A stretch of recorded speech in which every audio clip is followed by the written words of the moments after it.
Pada suatu malam bersalju, seorang gadis kecil bertanya kepada neneknya tentang legenda salju. Sang nenek mengatakan bahwa itu adalah cerita yang sangat panjang, tetapi gadis itu tidak bisa tertidur. Sang nenek memulai cerita tentang gunting. Memang ceritanya panjang, karena sang nenek mengenang apa yang terjadi dahulu kala. Hiduplah seorang penemu terkenal di kota yang membuat banyak penemuan. Hal paling aneh yang ia ciptakan adalah figur pria dengan gunting sebagai tangan. Tetapi yang lebih aneh lagi adalah ia memberinya otak untuk mengandung dan hati untuk merasakan. Sayangnya, sang penemu meninggal bahkan sebelum ia menyelesaikan figur tersebut. Figur itu bernama Edward.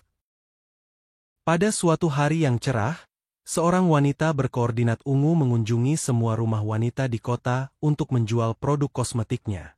Pramuniaga itu dengan putus asa berakhir di rumah besar Edward yang tampak mengerikan di atas bukit. Anehnya, pemandangan lanskap di rumah itu sungguh menakjubkan. Ia mengetuk pintu depan, yang kemudian ia buka sendiri. Ia menuruni tangga yang mengerikan dan mencari pemilik rumah. Pencariannya membawanya ke loteng dengan atap yang rusak, dan ia melihat beberapa memorabilia di salah satu dindingnya. Mendengar suara-suara pelan, pramuniaga itu menoleh ke belakang dan melihat siluet gelap di sudut loteng. Ia sepertinya mengenali sosok itu. Ketakutan di siang hari, pramuniaga itu mundur selangkah, tetapi sosok itu perlahan mendekat. Tanpa menyadari watak wanita itu, Edward mengulurkan tangannya. Wanita itu, yang mengira Edward tidak berbahaya, menatapnya dengan rasa ingin tahu dan bertanya tentang orang tuanya. Edward dengan polosnya mengaku bahwa ayahnya tidak bangun pada suatu hari. Ia mencoba menyentuh wajah Edward dengan lembut menggunakan kapas yang diberi astringen. Wanita itu mengantar Edward pulang. Ketika keduanya sampai di rumah, Peck membawanya ke ruang tamu tempat semua foto keluarga dipajang. Edward jatuh cinta tanpa dosa pada pandangan pertama pada foto putrinya. Peck membawanya ke ruangan lain dan meminta Edward berganti pakaian. Edward memeriksa barang-barang di ruangan itu dan tanpa sengaja membuat lubang di kasur air. Ia kesulitan berpakaian. Peck akhirnya kembali ke kamar Edward dan membantunya berganti pakaian. Di luar rumah, para tetangga yang usil berkumpul setelah melihat Peck bersama pria lain di mobilnya. Malam harinya, Edward bergabung dengan keluarga itu untuk makan malam di mana mereka tak pernah mengalihkan pandangan darinya, entah karena takut atau geli. Edward dengan canggung meraba-raba makanan dengan tangannya yang cacat. Peck menidurkan Edward malam itu, dan Edward pun tidur dengan nyaman. Keesokan harinya, ketika para suami di lingkungan itu berangkat kerja, Peck menghabiskan waktunya menutupi bekas luka di wajah Edward. Suami Peck sedang merapikan tanaman di halaman belakang ketika Edward masuk dan membentuk tanaman lain menjadi dinosaurus. Edward memotong tanaman lain yang membuat Peggy dan suaminya bahagia. Namun, seorang wanita muncul di halaman belakang mereka, mengaku Edward datang langsung dari neraka. Wanita itu melarikan diri ketika Edward mendekatinya. Sementara itu, Peck membuka pintu depan mereka setelah bel berbunyi. Rupanya, tetangga mereka semakin penasaran dengan tamu keluarga mereka sehingga mereka bersikeras mengadakan pesta barbeque sore hari. Edward membantu Peck menyiapkan pesta dengan memotong bahan-bahannya. Peck membuka sekaleng nanas yang membuat Edward tersentak dari kesadarannya. Ia melamun tentang penemuan ayahnya, di mana beberapa mesin bekerja untuk membuatkannya makan malam. Almarhum ayahnya sangat menikmati penemuannya sehingga ia terpikir untuk menciptakan manusia dengan tangan gunting. Keluarga Bogt mengadakan pesta barbeque di halaman belakang, di mana para tetangga terkesima dan kagum dengan taman mereka yang terawat rapi. Para pria diam-diam menggerta Edward, tetapi seorang pria muncul dan mengatakan kepadanya untuk tidak pernah membiarkan siapapun menganggapnya cacat karena berbeda. Para wanita membawa mangkuk makanan mereka dan bergantian menyuapi Edward, yang tidak bisa memegang sendok tanpa membuat luka. Malam itu, Edward kembali melamun tentang suatu hari di laboratorium rumah besar, tempat ayahnya membacakan cerita-cerita membosankan dan puisi-puisi lucu.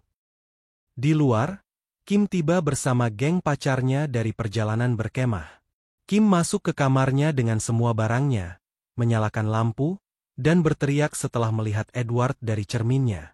Edward, yang sama ketakutannya seperti Kim, menjepit dan melukai kasur air. Kim berlari dengan gugup ke kamar orang tuanya, di mana Paik menenangkannya. Bill membawa Edward ke kamar kosong lainnya, menawarinya rum, dan mengeluh tentang apa yang terjadi pada putrinya ketika ia mulai remaja. Edward meminum rum itu dengan sedotan, yang membuatnya langsung mabuk. Karena ingin keduanya berteman, Paik memperkenalkan Kim kepada Edward yang mabuk, yang jatuh ke lantai karena syok. Keesokan harinya, Esmeralda, salah satu penggemar Edward, mengundangnya untuk mencoba secara kreatif. Di kebunnya, setelah membentuk beberapa angsa, ia menawarinya segelas limun yang ditolaknya sambil muntah. Setelah memangkas kebun Esmeralda, Edwards pergi ke kelas Kevin. Kevin dengan bangga menunjukkan bagaimana Edward dapat membuat seni kertas dengan tangan kosong. Malam itu, keluarga itu sedang makan malam bersama pacar Kim dan salah satu temannya. Saat Edward dengan hati-hati mengiris sepotong daging sapi, keluarga itu kebetulan berdiskusi bahwa Edward tidak meminta bayaran untuk jasa berkebunnya. Edward yang canggung secara tidak sengaja melemparkan potongan daging itu ke pangkuan Kim, yang membuatnya sangat marah malam itu. Selain memangkas tanaman, salah satu kliennya menemukan bahwa Edward sebenarnya bisa merawat anjing pudelnya. Anehnya, tetangganya mengantre di sepanjang halaman belakang rumah keluarga Boggs dengan hewan peliharaan mereka sementara beberapa penggemar beratnya memintanya untuk menata potongan rambut mereka. Paik juga antusias karena ia juga meminta Edward memotong rambutnya. Suatu hari, Edward pergi ke pasar bersama salah satu kliennya. Di sana, ia menyaksikan bagaimana Kim dan pacarnya berciuman mesra. Rupanya, kliennya menyadarkannya dari kesunyian dan memintanya mengasah gunting di sebuah toko. Kliennya mengantarnya pulang, tempat Kim dan pacarnya menunggu dengan putus asa karena mereka berdua terkunci tanpa kunci. Edward membuka pintu dengan cepat tanpa menggaruknya. Edwards diundang bersama Paik ke sebuah acara televisi di mana penonton bertanya kepadanya tentang operasi plastik, bisnis salon, dan lanskap. Seorang wanita bertanya kepadanya tentang memiliki pacar. Edward yang tak tahu apa-apa tanpa sadar meraih dudukan mikrofon dan tersengat listrik. Ia jatuh terlentang. Kim, yang sedang menonton acara itu bersama pacar dan adik laki-lakinya, merasa khawatir berlebihan terhadap Edward. Keesokan harinya, Esmeralda membawa Edward ke salon kecantikan, yang ia usulkan untuk dibeli untuk bisnis Edward. Ia mengajak Edward berkeliling salon, di mana ia berniat merayunya. Esmeralda menunggangi Edward dan mulai menanggalkan pakaiannya. Beruntung bagi pria yang tak tahu apa-apa itu, kursi rias jatuh ke belakang. Edward meninggalkan salon tanpa Esmeralda yang kecewa. Edward bergegas ke restoran pizza tempat keluarga Bogg menunggunya. Ia menceritakan di mana letak salon itu dan bagaimana Esmeralda melepas pakaiannya di hadapannya di ruang belakang, membuat keluarga itu tak nyaman dan terkejut. Bill tak lagi merasa tak nyaman dan memberitahu Edward bahwa ia membutuhkan pinjaman bank untuk memulai bisnisnya. Paik menemani Edwards ke bank, di mana pinjamannya ditolak setelah bankir mengetahui bahwa ia tidak memiliki nomor jaminan sosial, riwayat kredit, dan agunan. Sayangnya, bank tidak menerima testimoni klien untuk meminjamkan sejumlah uang kepada bisnisnya. Namun, mereka menyarankannya untuk membangun skor kreditnya terlebih dahulu sebelum kembali lagi untuk mendapatkan pinjaman. Sementara itu, Jim dan Kim berdebat tentang memanfaatkan Edward untuk mencuri dari orang tuanya. Entah bagaimana Jim berhasil menipu Edward agar mau mencuri bersama mereka. Meskipun Kim menolak memanfaatkan Edward yang malang, ia bergabung dengan gengnya untuk membobol rumah Jim. Mereka menggunakan tangan Edward untuk membuka kunci rumah. Sayangnya, sistem alarm mendeteksi dan menguncinya. Geng tersebut meninggalkan Edward yang tak tahu apa-apa untuk ditangkap oleh petugas polisi. Paik dan Bill pergi ke fasilitas penahanan setelah mendengar kabar buruk Edward. Jaksa akhirnya membebaskan Edward dengan alasan ketidakmampuan mental. Pengacaranya berargumen bahwa Edward diisolasi hampir sepanjang hidupnya, yang sangat memengaruhi kurangnya pertimbangan dan moralitasnya. Berita itu menyebar di lingkungan sekitar, yang membuat para penggemarnya meragukan niat Edward dalam membantu mereka berkebun dan menata rambut. Ketika Peck dan Edward tiba di rumah setelah pemecatan, segerombolan jurnalis mengejar mereka. Kim menyadari betapa kacaunya situasi dan menjelaskan kepada Edward betapa kerasnya ia berusaha membujuk Jim untuk membawanya kembali dari rumah orang tuanya. Ia merasa tidak enak memberitahu Edward bahwa itu adalah rumah orang tua Jim, tetapi Edward tetap pergi karena ialah yang menyuruhnya masuk ke sana. Jim menghentikan percakapan mereka tetapi merasa tidak bersalah dan menyalahkan Kim, yang meninggalkannya. Edward menjadi marah melihat Jim dan Kim sampai-sampai ia meninggalkan goresan di sepanjang dinding. Bill meninggalkan pelajaran etika kepada Edward, yang memilih jawaban yang tampaknya manis tetapi salah. Sementara itu, mantan penggemar Esmeralda menyebarkan rumor di lingkungan sekitar bahwa Edward pernah mencoba melukainya dengan tangannya, tetapi untungnya ia lolos.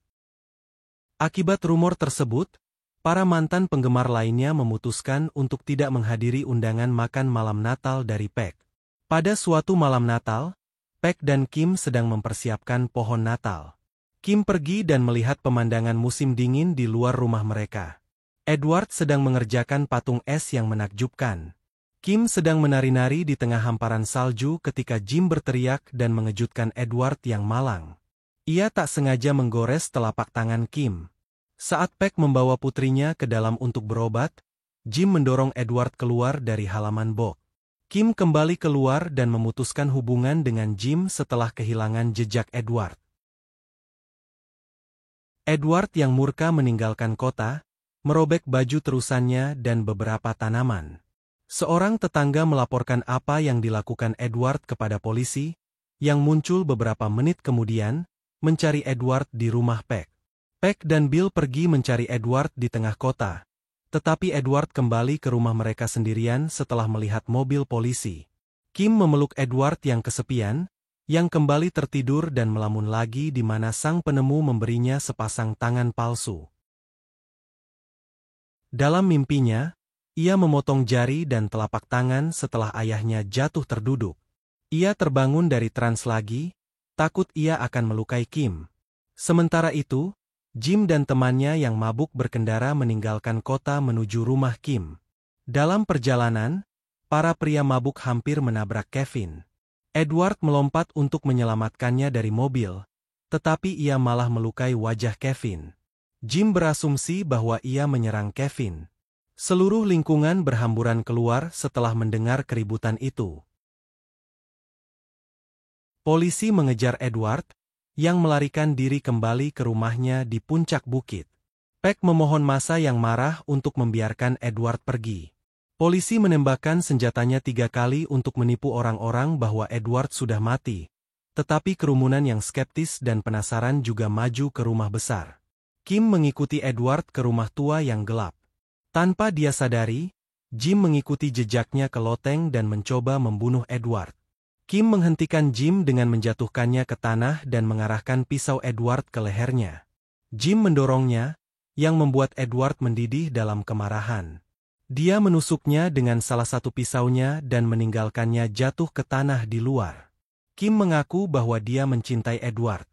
Ketika massa mencapai rumah besar, Kim menipu mereka bahwa Jim dan Edward keduanya mati dalam duel yang menunjukkan tangan palsu Edward. Kerumunan mundur kembali ke rumah dengan sedih. Sang nenek mengakhiri cerita dengan memberitahu gadis kecil itu bahwa dia adalah Kim. Dia tidak pernah melihat Edward lagi. Dia percaya Edward adalah abadi yang tidak pernah menua. Di masa tua Kim, Edward masih menghabiskan waktunya di rumah besarnya, memahat patung es, dan ia ingat saat Kim menari mengelilingi salju yang ia buat. Dan film pun berakhir. Sampai jumpa di rekap film berikutnya.